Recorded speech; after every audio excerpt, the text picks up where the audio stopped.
प्रत्येक एक कॅरेक्टर तितकंच लोकांच्या पसंतीस उतरतं आहे आणि याला खरंच क्रेडिट अगदी तिन्ही आहे असं म्हणायला काहीच हरकत नाही, कारण मला असं वाटतं की या तिन्ही गोष्टी असतील तर पुढे काम. स्वागत आहे सर तुमचं टेलीचक्कर रिजनलवरती. थँक्यू.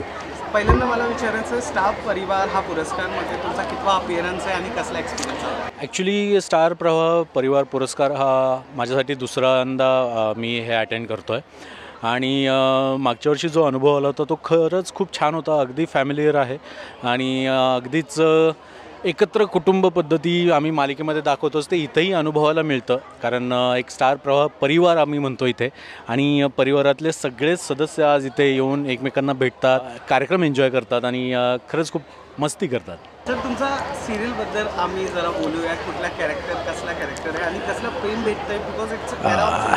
येस, लगेच फीडबॅक येतो. हो, चांगलं करतंय, बरोबर नाही करत आहे, असं का केलं असतं? मी घरोघरी मातीच्या चुली या मालिकेत ऋषिकेश नावाचं कॅरेक्टर करतो आणि कॅरेक्टरचं म्हणता की खूप चांगला प्रतिसाद येतो आहे, लोकांना खूप आवडतं आहे. माझंच कॅरेक्टर नाही तर या सिरियलमधलं प्रत्येक एक कॅरेक्टर तितकंच लोकांच्या पसंतीस उतरतं आहे आणि याला खरंच क्रेडिट अगदी टीमवर्क आहे आणि प्रेक्षकांचा प्रतिसाद तुम्ही म्हणाल तर खूप चांगला आणि खूप उत्तम प्रतिसाद येतो आहे. You know this award, what does it mean for you as an artist? की हा एक एक्नॉलेजमेंट आहे का, हा एक रेकग्निशन आहे का, हा एक मोटिवेशन आहे? तिन्ही आहे असं म्हणायला काहीच हरकत नाही, कारण मला असं वाटतं की या तिन्ही गोष्टी असतील तर पुढे काम करायला अजून जास्त आपल्याला उत्साह येतो आणि आपण चांगल्या पद्धतीनं काम करायचा अजून प्रयत्न करतो.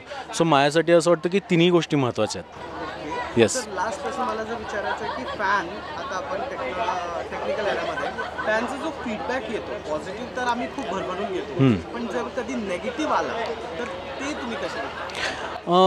आम्हाला जर नेगेटिव्ह खूप कमी येतो आहे तसं, पण जरी आलाच तर आम्ही त्याच्यावर नक्कीच काम करतो आणि जर त्यांना काही खटकत असेल तर त्याच्यावर आम्ही काम करून ती चूक सुधारण्याचा प्रयत्न करत असतो. आणि काय ना, मला असं वाटतं की प्रेक्षक हे आमचे खरे श्रोते आहेत, ते खरे फीडबॅक देतात. आम्हाला जो काही रिस्पॉन्स येतो चांगला वाईट तो प्रेक्षकांचा, त्याच्यावर आम्ही काम करतो. चांगलं आलं तर अजून चांगलं कसं होईल याचा प्रयत्न करतो, जर काही वाईट आलं तर ते दुरुस्त करून चांगलं करायचा प्रयत्न करतो. सो हाच प्रयत्न असतो अख्ख्या टीमचा की आपण आपलं काम प्रामाणिकपणे करत राहिलं की एक ना एक दिवस प्रेक्षकांच्या पसंतीस ते नक्कीच उतरतं. नमस्कार, मी सुमित पुसळे आणि तुम्ही पाहताय टेलीचक्कर रिजनल.